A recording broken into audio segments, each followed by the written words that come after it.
오늘 아침 우리에게 주시는 하나님의 말씀을 봉독하겠습니다. 신약 성경 마가복음 7장 24절로 30절 말씀 되겠습니다. 신약 성경 65면입니다. 65면 마가복음 7장 24절부터 봉독합니다. 이 계시의 말씀을 봉독할 때에 다 함께 하나님의 음성을 들으실 수 있기를 바랍니다. 예수께서 일어나사 거기를 떠나 두로 지방으로 가서 한 집에 들어가 아무도 모르게 하시려 하나 숨길 수 없더라. 이에 더러운 귀신 들린 딸을 둔 한 여자가 이 예수의 소문을 듣고 곧 와서 그 발 앞에 엎드리니, 이 여자는 헬라인이요 스르보니게 족속이라. 그가 자기 딸에게 귀신 쫓아내 주시기를 간구하거늘 예수께서 이르시되 자녀로 먼저 배불리 먹게 할지니 자녀의 떡을 취하여 개들에게 던짐이 마땅치 아니하니라. 여자가 대답하여 이르되 주여 올소이다마는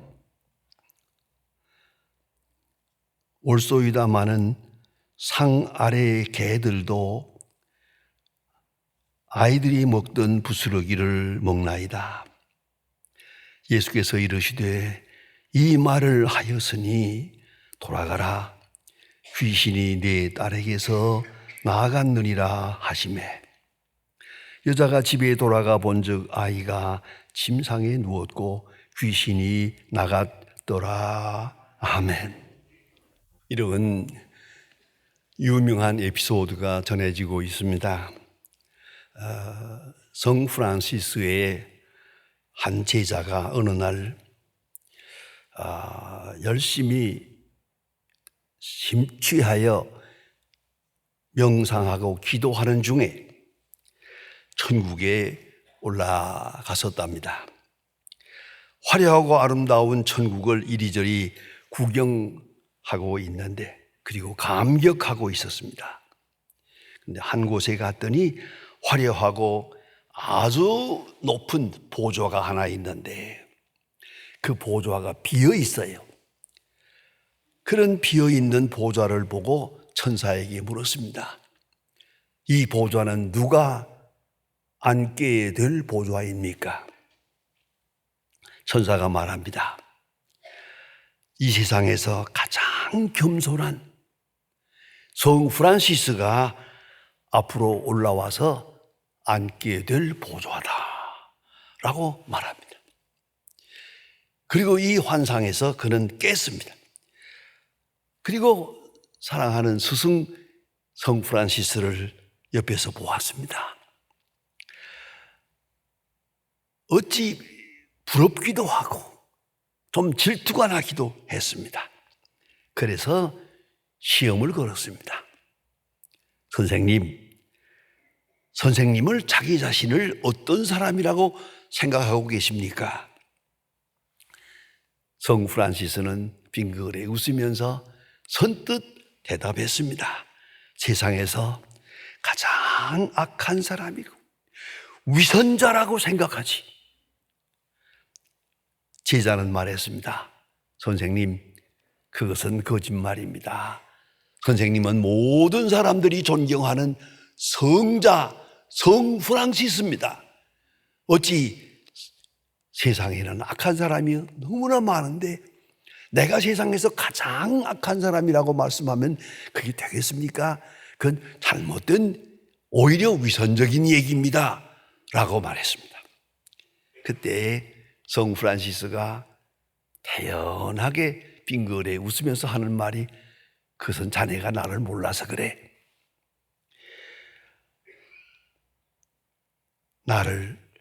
나는 내면 세계에 있는 아직도 해결하지 못한 온갖 정욕과 거짓과 위선으로 가득 차 있어. 그래서 열심히 기도하는 거야. 아침에 2시간 기도하지 않으면 그날은 마귀가 이기는 거야. 그래서 나는 열심히 기도하면서 산다. 제자가 이 말을 듣고 성 프란시스 앞에서 무릎을 꿇었다고 합니다. 과연 성자이십니다. 여러분 자신은 어떻게 생각하십니까? 성도 여러분 스스로 얼마나 겸손하다고 생각하십니까? 얼마나 진실하고 얼마나 정직하다고 생각하십니까? 겸손과 정직함에 참 믿음이 있는 것입니다. 우리의 모든 잘못된 생각이나 근심, 걱정 알고 보면 줄이고 집중적으로 생각해 보세요. 다 교만 때문입니다. 겸손하지 못하기 때문입니다. 아니, 정직하지 못하기 때문입니다. 그래서 마틴 루터는 말합니다. 신앙이라는 게 뭐냐? 하나님 앞에 정직한 것이다.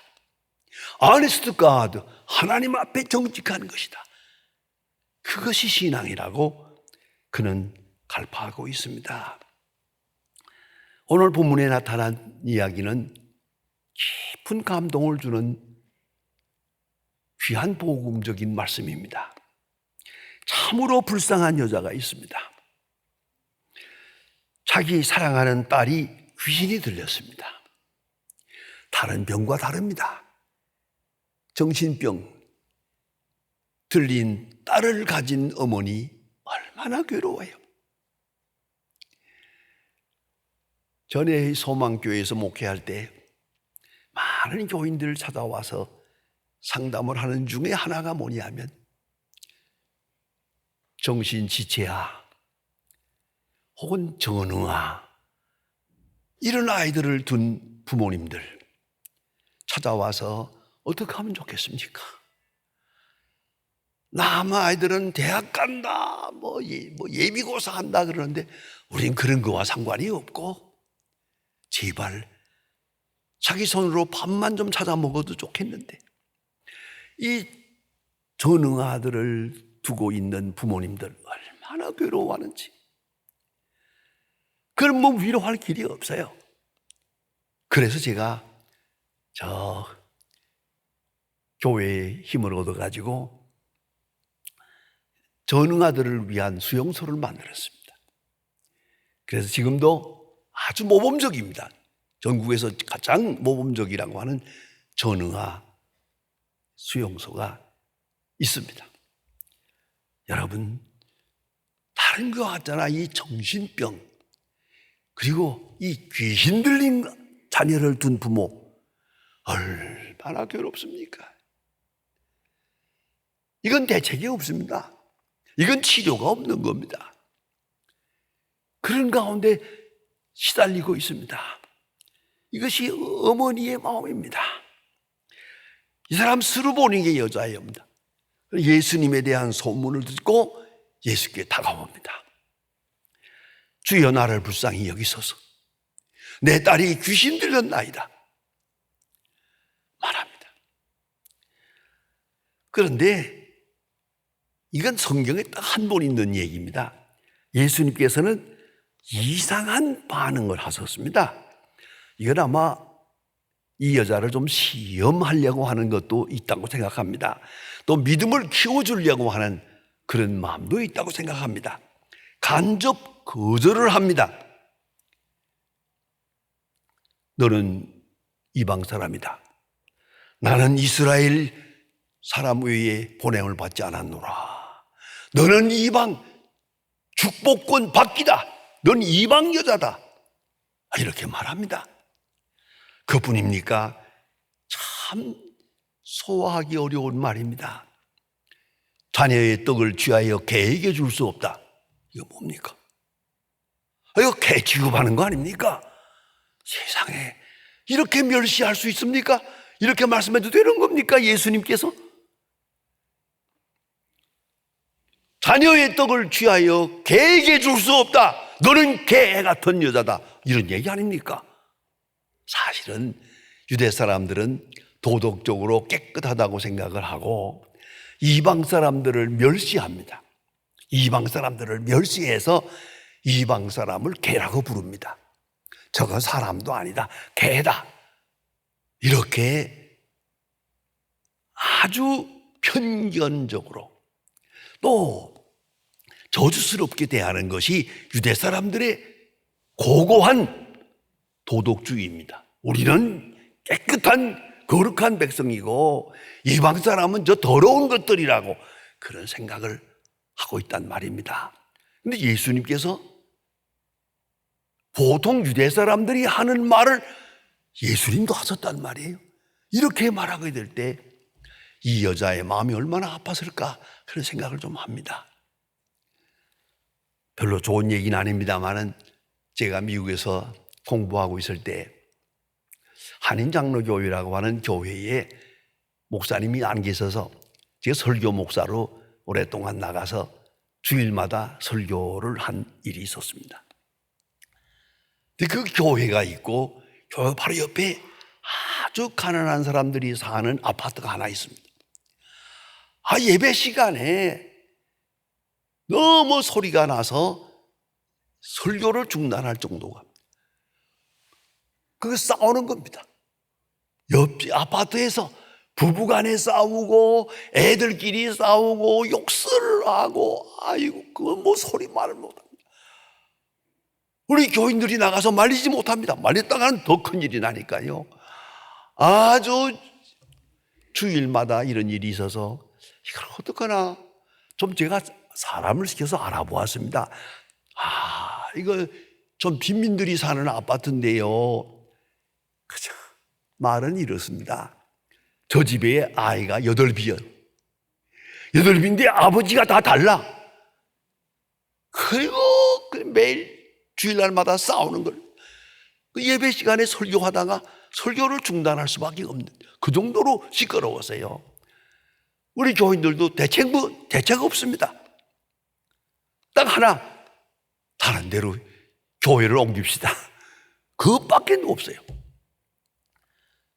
자, 이럴 때 생각합니다. 구제불능이라는 거예요. 구제불능이에요. 아이가 많기 때문에 나라에서 그 수당을 받아서 그것 가지고 산대요. 그러면서 그렇게 주일마다 우리 예배 시간에서 그 집에서 난리가 나는 그런 소리를 들어보았습니다. 참 이걸 어떻게 하면 좋겠습니까? 오늘 본문에 보면 예수님께서 개에게 비유했습니다. 편견과 멸시로 대하는 것 같이 보입니다. 그러나 이 여자의 대답을 보세요. 옳습니다. 개도 주인의 상에서 떨어지는 부스러기를 먹고 삽니다. 이건 기가 막힌 얘기입니다. 부정하지 않았습니다. 너는 개 같다. 예, 개입니다. 개를 인정했습니다. 예수님의 판단을 그대로 인정했습니다. 사람들의 편견도 그대로 인정을 합니다. 그러나 은총 아래 있다는 것입니다. 개도 주인에게요. 개도 주인이 먹여야 사는 거예요. 주인이 먹을 것을 줘야 개도 삽니다. 이 같은 정체의식. 너는 개다. 예, 개입니다. 그러나 주인의 개입니다. 주인의 은총을 입어야 삽니다. 이런 말씀 아니겠습니까? 이것을 신학적인 용어로 말하면 토탈 액셉턴스입니다. 예수님이 말씀하시는 대로 전적으로 수락하는 겁니다. 내가 개다. 예, 개입니다. 너는 죄인이다. 예, 죄인입니다. 넌 저주받아. 예, 그렇습니다. 그러나 주인의 개입니다. 주인의 은총 안에 있습니다. 비록 천한 존재지만은 주인의 은혜 가운데 살고 있습니다. 내가 지금 이 아이로 인하여 시달리고 저주받은 생을 살고 있는 것 같으나 이것마저도 하나님의 은혜입니다. 은혜 안에 있습니다. 이렇게 고백합니다. 주님께서 크게 만족하게 여기시고 내 믿음이 크도다. 마태복음 15장 28절에 같은 본문입니다. 거기 보면 여자여 내 믿음이 크도다. 내 소원대로 되리라. 내 믿음이 크도다. 그 믿음이 뭡니까? 이분이 사도신경을 압니까? 성경을 압니까? 아니에요. 도덕적 의의를 말하지 않아요. 내 믿음 오직 하나, 겸손한 믿음. 자녀의 떡을 취하여 개에게 줄 수 없다. 예, 저는 개 같은 사람입니다. 많은 주인의 개입니다. 은총을 잃지 않았습니다. 어떤 환경에서도 하나님의 은혜를 잊어버리지 않는 것, 은혜 안에 내가 있음을 기억하는 것, 그것은 소중한 믿음입니다. 여러분 너무나 잘 아시는 강영욱 박사라고 있지 않습니까? 중간에 그 시각장애자가 돼서 아주 어려웠습니다만은 아주 열심히 공부해서 시각장애자로 최초로 박사가 된 사람이고 미국에 유학을 해가지고 아주 거기서도 공부를 잘해서 지금 백악관에 들어가서 관리로 일하고 있는 그런 강영욱 박사라고 있습니다. 결혼을 해서 아이를 낳았는데 그 아이가 지금 유치원 다닙니다. 얘가 식사 때마다 기도를 합니다. 하나님, 우리 아버지 눈뜨게 해주세요. 믿습니다. 눈뜨게 해주세요. 그래서 나 야구도 하고 축구도 하게 해주세요. 이렇게 기도하는 거예요. 우리 아버지 눈뜨게 해주세요. 이러니 이거 어떻게 하면 좋아요? 아버지의 마음은 괴롭습니다. 야, 그렇게 기도하는 거 아니다. 그럴 수도 없고 하나님의 능력이 없다고 할 수도 없고 마음이 괴로웠습니다. 마지막에 지혜를 냈습니다. 저녁마다 잘 때 얘 방에 어머니가 들어가서 자기 전에 성경을 읽어주거든요. 성경을 한참 읽어주고 잠자리 기도를 해줍니다. 그날도 어머니가 성경책을 들고 아들의 방에 들어가려고 하니까 강영욱 박사께서 오늘은 내가 들어가겠습니다. 그리고 부인을 물리고 어머니를 물리고 아버지가 들어갔습니다. 내가 눈을 뜨고 아버지는 성경 못 보잖아. 깜깜하니까. 아니, 걱정 마라. 일부러 불을 껐습니다. 탁 끄니까. 어두우면 어떻게 보나? 어떻게 성경을 보나? 그러니까 걱정 마라. 너는 못 보지만 나는 본다. 그리고 점자 성경을 앞에다 놓고 더듬어 가면서 성경을 유창하게 읽었습니다. 쭉 읽어갑니다. 이 유치원 다니는 아들이 깜짝 놀라가지고 아버지 참 재주도 좋다. 불이 깜깜하고 불을 껐는데 어떻게 성경을 봐? 그거 봐라. 네가 못 보는 걸 내가 보지 않냐? 네가 못하는 걸 내가 하고 있지 않냐? 하나님의 은총은 여기에 있느니라. 그래서 그 아들이 자라서 듀크 대학을 나오고 듀크 대학에서 교수로 있습니다. 여러분 생각해야 합니다. 어려운 처지, 남 보기에는 참 비참한 처지요. 그러나 그것이 은총이요, 그 속에 은혜가 있고 나만이 느끼는, 나만이 알 수 있는 절대적 은혜가 함께 한다는 것을 잊어서는 안 됩니다.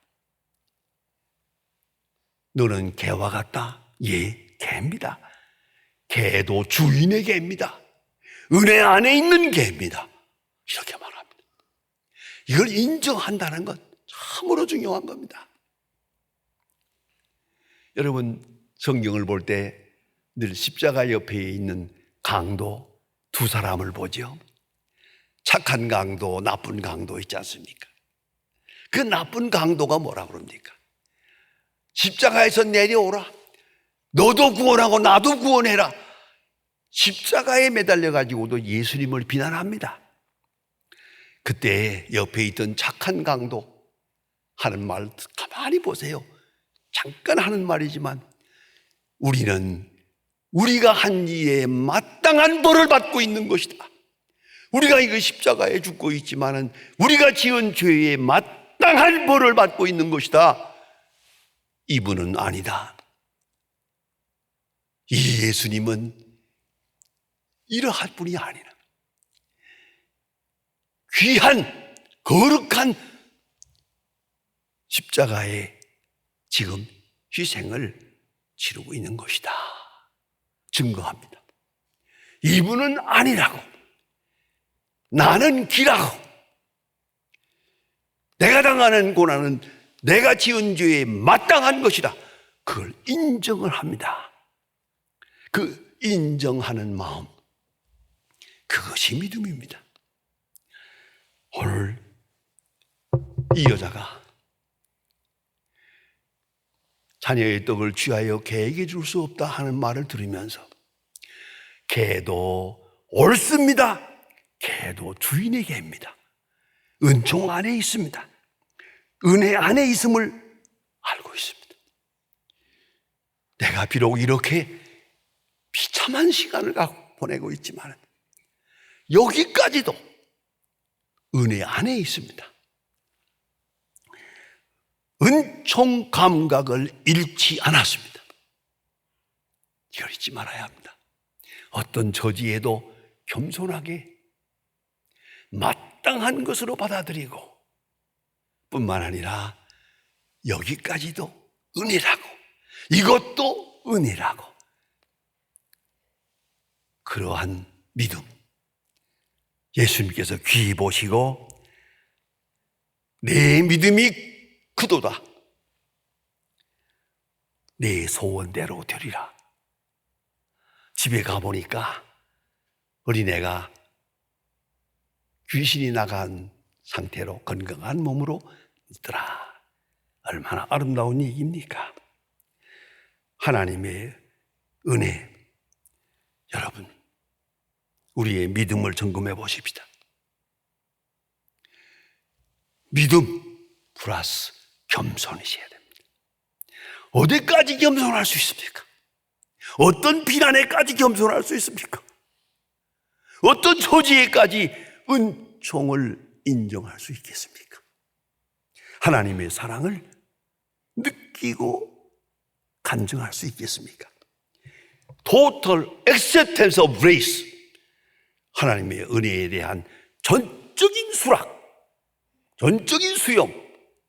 이것도 은혜고 저것도 은혜고 오늘도 은혜고 내일도 은혜입니다.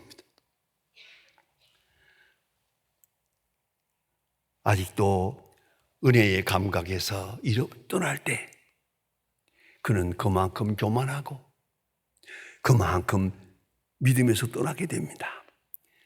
가장 중요한 것은 믿음 안에 덕은 겸손이에요. 아주 겸손해요. 그리야 할 때 주께서 말씀하십니다. 내 믿음이 크도다. 내 소원대로 되리라. 그런 허락을 얻게 됩니다. 다시 한번 반성해 보세요. 내 모든 고민, 내 모든 번민, 모든 문제의 근본은 교만 때문입니다.